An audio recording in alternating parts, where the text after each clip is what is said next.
Hi darlings, today we are going to be making an easy crispy tofu. If you don't know how to cook tofu, this is your recipe, as it's full of flavor, healthy, and it takes just a few minutes to prepare. For this recipe, we'll need a block of firm tofu. First of all, we are going to remove the moisture by pressing the tofu between two kitchen towels. Now we are going to cut or break the tofu into small pieces.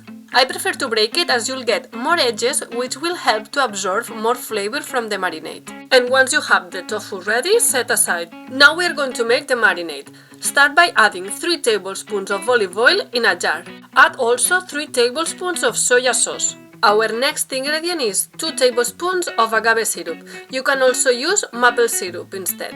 Now add 1 tablespoon of nutritional yeast, half tablespoon of paprika, half tablespoon of cumin powder, and finally we'll add 1 grated garlic clove. Feel free to use 1 teaspoon of garlic powder instead. Mix all the ingredients, and now I would like to remind you that you can subscribe to my channel, like the video, and hit the notification bell so you'll never miss any of my vegan recipes. Thank you so much for that, and once we have all our ingredients combined, let's add them over the tofu. Mix everything until the tofu has been well covered with the sauce.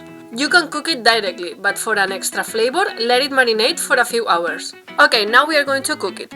You can prepare this tofu recipe in a frying pan, you can also use an air fryer, or you can bake it in the oven. Cook for about 5-8 minutes, stirring occasionally until the tofu is crispy and golden brown all sides.